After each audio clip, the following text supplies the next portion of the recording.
I never expected my quiet suburban life to become a battleground. I had always been a patient person, the kind who believed that if you worked hard, respected boundaries, and followed the rules, life would reward you in kind.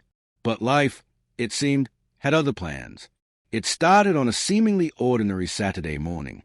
The sun had just begun to pierce through the thick fog that clung stubbornly to my neighborhood, and I was sipping coffee on my porch, trying to enjoy the calm. That calm shattered in an instant when I noticed the gleaming white gates that had appeared overnight at the far edge of my property. Curiosity drew me closer, but nothing could have prepared me for the shock. There, rising arrogantly into the sky, stood a mansion. Not just any mansion. This was a sprawling, ostentatious behemoth, with columns like a Greek temple, balconies that jutted out over my garden, and a pool so massive it seemed almost obscene. My heart sank as I followed the outline of the property lines in my mind. This monstrosity was built on my land. I rubbed my eyes, convinced I was hallucinating. Maybe it was a dream, maybe it was a prank, but the gates were real, the driveway was paved, and the mansion was very much there, cutting into the land I had inherited from my grandparents. Panic and disbelief churned in my stomach. How could this have happened? How could someone take my property and get away with it? And then the cherry on top of my personal apocalypse, a familiar name on the deed of record. Martha Whitmore, the HOA President. The same woman who had shown up at every community meeting with her polished smile, her pristine outfits, and her self-important lectures on community standards, had decided to build her empire on my land. My land. The anger that surged through me was primal and immediate. I paced back and forth, my mind racing through possibilities, through the countless times I had seen her enforcing ridiculous rules, fining neighbors for minor infractions, and manipulating the board to bend the rules in her favor. She had always had power, always had influence, and now, it seemed, she had stolen what was mine. But as the initial shock faded, another feeling crept in, one that was far more dangerous. Revenge. That word hummed in my veins like an electric current. I didn't want to just take her down. I wanted to dismantle everything she had built, brick by brick, legally, morally, and socially. I started by researching. Late into the night, I dug through public records, zoning laws, and HOA filings. I uncovered a tangled web of falsified permits, cleverly worded waivers, and overlooked signatures. It was like peeling an onion, layer after layer revealing corruption, arrogance, and blatant disregard for the law. The more I found, the more I realized something terrifying. Martha hadn't just trespassed on my land. She had calculated her move carefully, confident no one would challenge her. The question that nagged me, and still haunts me, was simple yet terrifying. How many other people had she done this to without consequences? Was I the lucky one who had noticed, or was this just the tip of the iceberg? I needed a plan. Going to the HOA with accusations seemed pointless. She was the HOA. Going to the police felt almost laughable. Property disputes weren't exactly headline crimes unless she had committed fraud. No, I needed something stronger, something that would ensure she didn't just pay for her actions, but that the law would destroy her advantage. And so, I started documenting everything. Every measurement of my property, every encroachment, every photograph of the mansion looming over my land. I even hired a surveyor secretly, someone reputable, someone who could testify without bias. They walked the land, pointed out inconsistencies in the original plot lines, and confirmed my worst fear. Her mansion was built partially on my property. The next step was legal consultation. I met with several lawyers, each more intrigued than the last by the audacity of Martha's actions. This isn't just a dispute, one said, eyes wide as he studied the survey. This is fraud, trespass, and potential civil theft. We could go after her for everything. I felt a thrill, a heady mix of fear and anticipation. It was finally within reach. I could fight back, and the law was on my side. But as my mind raced through the strategy, a sinister thought crept in. Martha wasn't a fool. She had networks, allies, and enough influence to make this a nightmare for anyone who challenged her. Could I withstand the onslaught? Could I stand up to someone so powerful, so ruthless, and so determined to keep what she thought was hers? The first confrontation happened by accident. I had taken a walk to inspect the perimeter, trying to memorize every inch of the intrusion. As I rounded the corner of her property, there she was, in all her pomp, the perfect image of HOA authority, clipboard in hand, barking orders at a group of landscapers. Her eyes flicked up as she saw me, and for a moment I thought she might apologize. Perhaps she would recognize a mistake, see the error of her ways. Instead, she smiled, a thin, calculated smile that sent a shiver down my spine. "Oh, hello," she said sweetly. "Enjoying the neighborhood." I clenched my fist but kept my voice calm. "Actually, I'm looking at my land," I said. "The part that your mansion sits on." Her smile widened, almost theatrical. "I think you must be mistaken. The survey and records all show that the land is properly accounted for." I wanted to scream, to throw something, to make her feel the rage that had been simmering in me for weeks. But I didn't. I merely asked one question, the question that had been gnawing at me from the beginning. How could you build on my property and think no one would notice? Her laughter rang out, light and dismissive, but hollow. "Sometimes you just have to take what's rightfully yours, and I happen to think this is mine." That was it. That was the spark that ignited everything. Her arrogance, her entitlement, her smug belief that she could rewrite reality to suit her needs, it all became fuel for the fire that now burned inside me. I went home that night and stared at the ceiling, plotting. The law would be my weapon, precision and patience my allies. I would not just reclaim my land, I would reclaim my dignity, my peace, and my sense of justice. And she would pay. Oh, she would pay. Every overinflated tile, every marble step, every gold-plated fixture will be scrutinized, challenged, and ultimately stripped away. But before I could act, I had to be careful. Revenge demanded strategy, not blind fury. I started recording phone calls, gathering evidence of her deceit, and quietly speaking to neighbors who had also suffered from her tyranny. Pieces of a bigger puzzle emerged. Martha was not only encroaching on land, but also manipulating the community, exploiting loopholes, and bullying anyone who questioned her. The more I learned, the more dangerous it seemed, and yet the more intoxicating. The idea of taking her down legally, morally, and socially became an obsession. Every day, I asked myself, if I could engineer a perfect plan, could I dismantle everything she had built? Could I show the world the true nature of Martha Whitmore? As I stared out my window that night, the mansion looming in the distance like a symbol of injustice, I felt the full weight of the challenge ahead. It would not be easy, and it would not be quick, but I had a secret weapon, the law, truth, and my relentless desire for justice.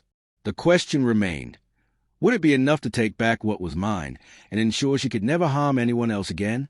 The courthouse smelled like old paper, polished wood, and nerves. I had walked through those arched doors dozens of times during the months leading up to the trial, each visit adding weight to the battle I was waging, but that morning felt different. It felt like the moment everything would change. My lawyer, Daniel, greeted me with a firm nod. "Today's the day," he said, adjusting his glasses. There was a spark in his eyes, confidence, but also a hint of disbelief at the audacity of what we were fighting. "She's going to be blindsided." I hoped so. The courtroom filled slowly. Neighbors arrived to watch, whispering amongst themselves, their eyes bouncing between me and the massive stack of evidence Daniel had brought. Martha's supporters trickled in too, members of the HOA board she controlled with a chokehold for years. Then she arrived. Martha glided into the room like she owned it. Cream-colored suit, pearls, hair coiffed to impossible perfection. She didn't even look at me at first. But when she finally did, she gave me that same thin-lipped smile, the smile of someone who believed she was untouchable. "Ready to waste the court's time," she whispered as she passed. I didn't answer. I didn't need to. The judge entered, and the proceedings began. Daniel presented our case meticulously. He started with the surveys, 2 independent experts confirming the mansion encroached 37 feet onto my property. Neighbors took the stand, testifying construction crews working day and night under dubious orders. Contractors admitted under oath that Martha demanded they ignore standard permit procedures. Piece by piece, the pillars of her defense crumbled. But Martha wasn't going down without a fight. Her attorney, a sharp-tongued litigator with an expensive suit and an ego to match, worked tirelessly to twist every fact. He argued the original property lines were blurred. He claimed my grandparents had intended to gift the land to the HOA for community use. He even tried to paint me as unstable and vindictive. But the real blow came when he presented a document, an old, faded land survey with signatures. Apparently, this proved that the area where her mansion now stood was technically part of Lot 86, not mine. The courtroom murmured. For a second, dread clawed at my throat like a living thing. But Daniel didn't panic. He flipped through our binders, I scanning for something. Then he froze. "Your Honor," he said, voice steady, "may I approach?" The judge nodded. Daniel handed him the document, then laid another paper beside it. A deathly silence settled as he spoke. "This survey is forged." A collective gasp echoed. Even I felt winded. Daniel continued, pointing out discrepancies. The signature supposedly belonging to my grandfather. Wrong ink, wrong slope, wrong date format. And the biggest flaw? The notary listed wasn't even commissioned until 5 years after the date on the document. Martha shifted in her chair. For the first time, her mask slipped. With unnerving calm, Daniel concluded, "This is not an official document. It's a fabrication submitted to justify illegal construction and property theft." Her lawyer objected, but the judge's glare silenced him. Suddenly, everything had changed. When Martha took the stand, she was no longer the poised, all-powerful queen of the HOA. She was frantic, defensive, sweaty. She insisted she had believed the land was hers, that she had trusted the contractors, that the HOA board had approved the expansion, that she would never knowingly build on someone else's land. But Daniel was relentless. "Mrs. Whitmore," he said, voice razor-sharp, "can you explain why you personally signed off on a waiver for environmental review using a notary stamp that doesn't exist?" She stuttered. "Can you explain why you paid a surveyor, who has since lost his license, to redraw the property lines?" She paled. "And can you explain why you submitted a backdated easement agreement to the county clerk's office last year?" Her eyes darted around the room, desperate for support, but none came. Even her board members seemed to inch away from her. Finally, she snapped. "This community needed improvement," she shouted. "That land was wasted. I did what was necessary for property values. Mine. There's everyone's." The courtroom fell into stunned silence. The judge wrote something down slowly. Daniel leaned toward me. "That," he whispered, "just doomed her." The closing arguments were a blur. I remember Daniel's steady voice, calm but fierce, presenting the truth with precision. I remember Martha's attorney floundering, throwing last-minute arguments that fizzled out under the weight of evidence. Then the judge delivered her decision. In the matter of Whitmore versus Patterson, this court finds in favor of the plaintiff. My breath caught. The defendant knowingly encroached on private property, submitted forged documents, and violated multiple zoning and construction regulations. As such, the court orders the following. The list seemed endless.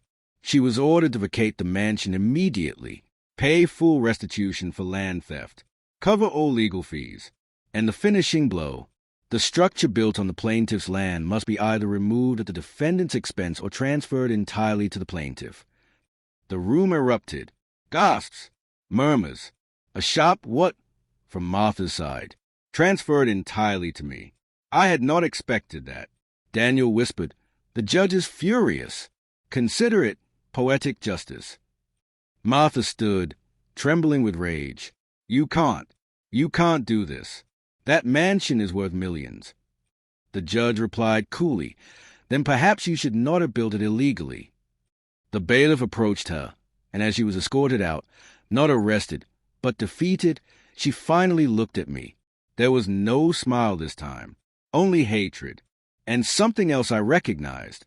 Fear. The aftermath spread through the neighborhood like wildfire. In under a week, the HOA held an emergency meeting.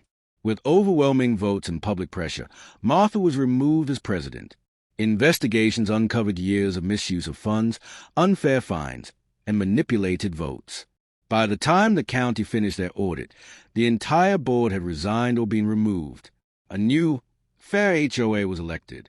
For the first time in years, community meetings weren't battlegrounds but actual discussions. And me? I walked onto my property, my expanded property, with a mix of disbelief and satisfaction. The mansion loomed, pristine and imposing, still ridiculous, still excessive, still not something I ever imagined owning. I chose not to demolish it. Instead, I renovated it slowly, reproposing rooms that once symbolized arrogance and theft into something meaningful. A rental space, a community event hall, a piece of land that finally served the people rather than the ego of one power-hungry woman. One evening, as I stood on the balcony overlooking the neighborhood, Daniel called. "Thought you'd want to know," he said. "Martha settled the last of her fees. She's moving out of state." I nodded, even though he couldn't see me. He paused. "You got justice. Real justice. Not everyone gets that." "Yeah," I said, "but I didn't just want justice." He waited. "What did you want?" I looked at the land that had once been overshadowed by her greed. I wanted her to feel the consequences of her choices. And now she has. The sun dipped below the horizon, washing the mansion in gold. For the first time, it didn't feel like a monument to theft. It felt like victory. Revenge, as it turned out, didn't require fury, destruction, or chaos. Sometimes, all it took was patience, truth, and the certainty that no one, not even the queen of an HOA, was above the law.